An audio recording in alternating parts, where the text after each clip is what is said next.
All right, guys, let's go out to the Midwest. Number 1, Houston. I think they are a fan favorite to get to this Final Four. It is in San Antonio. A lot of people want to see Kelvin Sampson get that elusive national championship, especially in his home state where he would have a ton of fan support.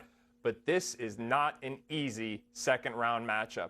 Mark Few and Gonzaga, they were perceived to be on the bubble for quite a long time here in the regular season. They got that bid by winning their conference tournament, and they were dominant in the first round. So, Trotter, I ask you this. You got Houston or you got Gonzaga?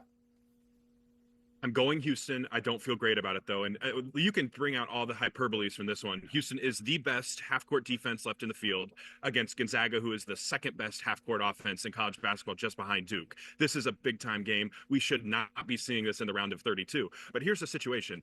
I do think that Gonzaga at times is not the best three-point shooting team. What do you need against Houston? You got to hit threes. Gonzaga was red hot in that first-round game against Georgia from downtown. If they cool off just a little bit, I do think I like Houston because I feel like Houston, like the underrated part about them, the right guys take the shots for them. They don't have anybody out there taking bad shots. It's LJ Cryer takes threes, Milos Uzan takes threes, Emmanuel Sharp takes threes. It's like the right shooters are taking a lot of threes. So maybe you look at the numbers like, oh, Houston doesn't take a ton of threes. I don't really care about that as much because the right guys who are over 40% are getting those looks. So I think Houston finds enough answers to the test against this Gonzaga offense. It's very, very good, but I think Houston's defense gets enough stops. All right, Chris, before I go to you, I want to make this one point and just jump off something Isaac said there about the keys to the three-point shooting. Listen, we know the blueprint if you're trying to beat Houston. You have to take care of the basketball, and then you have to make threes. Isaac spoke about the three-point shooting. I want to talk about the ball security because I think this is a big subplot for this one. Gonzaga is one of the best passing and ball security teams in the country, and that is the first domino in this recipe to beat Houston. You have to take care of the ball. I think they will do that. And then I would defer to Isaac's point about do they make shots. That could be the story in this game, in my opinion. What do you think about this one, Chris?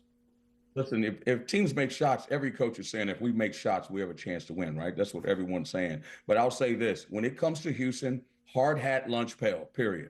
Throw everything out the window. Those guys are so afraid of Kelvin Sampson. They play like this their last meal. And so my thing is for Gonzaga, who traditionally has beat teams in the non-con like Houston. They have not done that this year. They could not beat, even though they beat St. Mary's in the finals of the WCC, they struggle with teams that are tough and big. Now, they have size of Graham Ike and Huff inside. They have good guards, Khalif Battle, who played great, and Nimhart, but they're playing against a team that's different defensively, right? They don't have to turn you over. They just don't have to let you score. And so my things with University, this will be a monumental win. And guys, typically in the 8-9 game, that's the one team that can beat the number 1 seed every single time, right? But this game right here with Mark Few, who's going to 9 straight Sweet 16s. The one thing and last thing I'll say about Gonzaga, they don't have a pro.